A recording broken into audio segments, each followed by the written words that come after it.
Good morning, everybody. Afternoon, evening, whatever it is, wherever you are, whenever you're watching this. Welcome back to Coffee with Dani V. I'm your host, Vanessa Ford, one of the co-founders of MenoLabs. And joining me today, as always, is my co-host and co-founder, Danielle Jacobs. Morning, Danielle. Good morning, everyone. I'm excited to be here, as always, with my lovely co-host, Vanessa. Well, guess what we're talking about today? What? The way women don't give themselves enough credit, right? Yes. So you're watching this and it's probably after Mother's Day. We're filming this just before Mother's Day, and I've got no big plans for Mother's Day. But I do appreciate that my family takes a little bit of time to tell me thank you for the things that I do for them. But you know what I realize is I don't tell myself thank you for the things that I do for them, for the things that I do for myself. And I think that that's endemic. If you're a mother or not, this is a relevant conversation for you. Because women just typically tend to beat themselves up about things, take on way more work and responsibility than sometimes their partners do. And we're going to dive into that today. So sounds good, because it definitely is relevant. I think a lot of women can relate to it. You know, again, whether you're a mother or not, we don't give ourselves enough credit. We don't thank ourselves for all of the effort and give ourselves some grace and all the things that we do. So such a good word. Give yourself some grace. So one of the things that I'm noticing that I beat myself up about is, this is going to sound really stupid, but hang in there with me. My hair, okay? So it's kind of naturally does whatever it wants to do. And when I come on to film or get my photo taken or whatever it is, I beat myself up about the natural texture of my hair. How stupid is that, right? But we all want to have this perfect hair. And I'm sitting here today even though I've had this conversation with myself before, beating myself up about how I should have taken the time to do my hair and straighten it and curl it and all of that stuff, when this is just what Mother Nature gave me. And why can't I just be happy with it? And it's little things like that that I find now that I'm paying attention to it, I find I'm doing a lot over things that I should not beat myself up about. Well, we do that, I think, about a lot of areas in our lives, whether it's things having to do with kids. You know, we're not focusing enough and helping them with their homework, making sure they're getting in good grades, you know, making sure that they're doing chores and learning life lessons, whatever it is. You know, we're not doing enough. We're not doing the dishes, you know, we're not cleaning the house. We didn't mop the house this week. We didn't, you know, whatever it is, I think we beat ourselves up a lot. You know, we don't remember to take time for ourselves, and we definitely don't remember to give ourselves thanks and to, you know, give ourselves some time, which we've talked about before. Yeah, you were just saying that. So we talk pretty much constantly, but so Danielle was saying this morning as we were getting ready that you were telling me about how you needed to take a shower and you also wanted to get meditation in this morning. Yes. And how were you going to do both? So yes, it was one of those mornings. I was up at, you know, kind of waking up at 3:00, and we have 2 new puppies. I heard them whining at 3:30 in the morning, and that kind of woke me up. And I started thinking about all the things that I had to get done this morning. You know, I need to get ready. I needed to pick my outfit out. Still hadn't done that for the day. And those are big decisions, right? You know, but also I wanted to take some time for myself. I realized that it's been a very stressful week. It's been a long week. And even the thought of, I wanted to get myself ready for the weekend. I wanted to prepare myself not only for today, this morning, coming in and doing coffee, but feeling prepared for that, but even being prepared for the weekend, of which it's full on, you know, my kids and what's, you know, what we're going to be doing this weekend or whatever.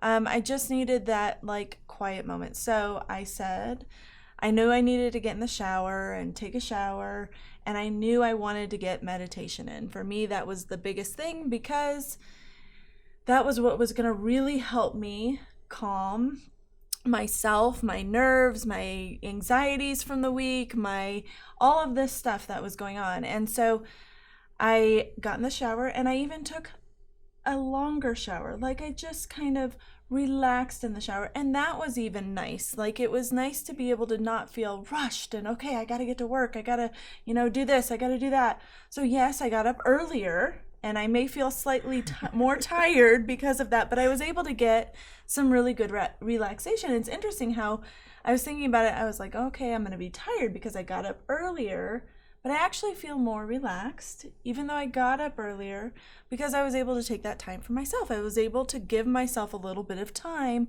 to thank myself, to recuperate, to, rejuvenate my soul, and then was able to meditate. And you know what? I bet when you go to bed tonight, you're going to be far less stressed because you gave yourself a little bit of time this morning. Yeah. And you're going to be able to fall asleep. Yeah. Easily. I bet I will keep you posted. Okay. Tomorrow morning, please.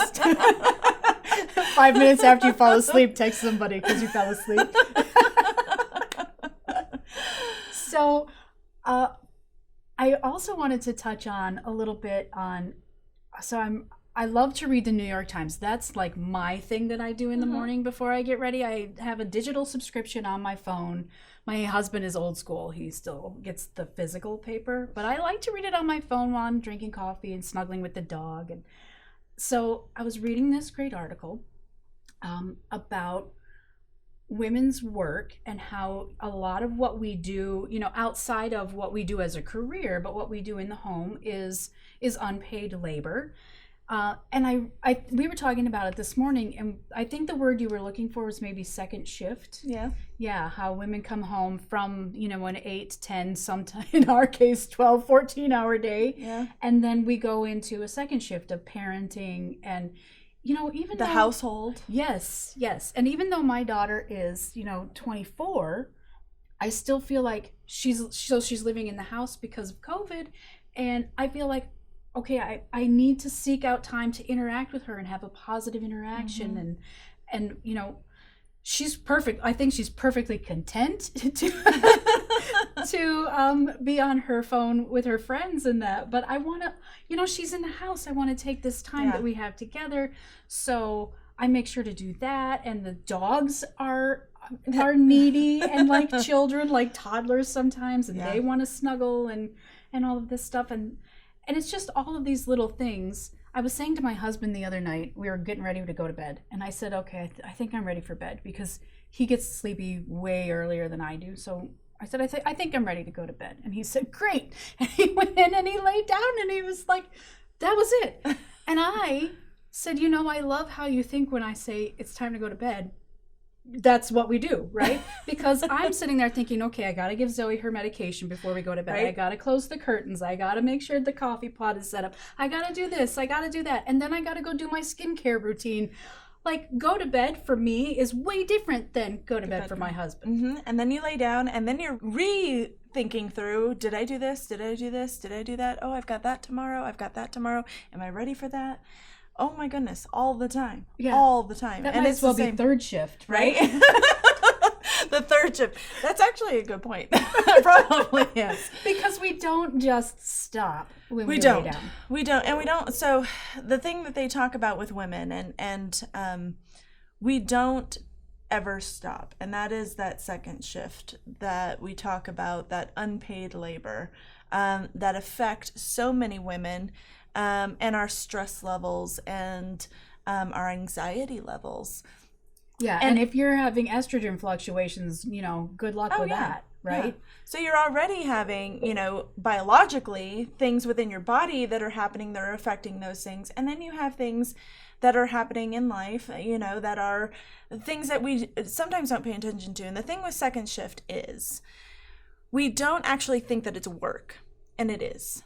So we don't think of, okay, I've got to go home and I've got to do the laundry and I've got to take care of the dogs and I've got to do this for the kids and I've got to make dinner and I've got to, all those things that usually one partner is more heavily, and it tends to be female, is the one that goes home and has that additional load, that second shift of work, that we don't allow ourselves to take that time to relax, and I think, where are our wives?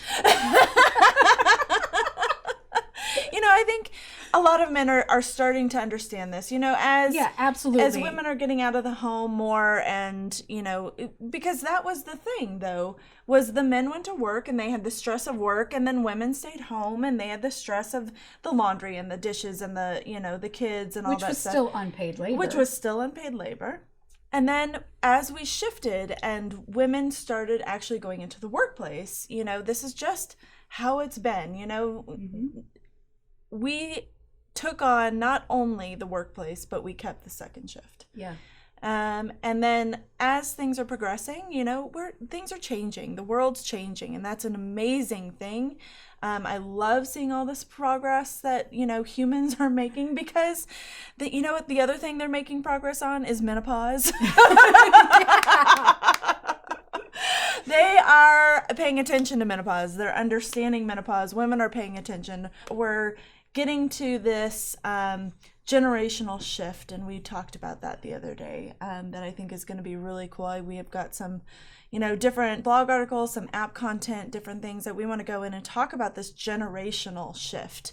And not only is it in workplace in second shift, but it's about menopause too, and understanding menopause and understanding what's going on with our bodies and not being ashamed of it and being willing to talk about it, know. All right. So the long and the short of it is, ladies, you've got to take time for yourself. We are women, and we know and going through perimenopause right now, so we understand the struggles of not only the second shift burdens that we tend to carry, but also the estrogen fluctuations that are complicating those burdens. So do like Danielle did this morning. Take some time. Give yourself a little bit of extra time. Be kind to yourself. Don't do what I did and beat yourself up about something you can't control. Okay? And remember that there are a lot of things that you can control. Give yourself credit for what you do. Make sure that you're being kind to yourself, and we will see you next week.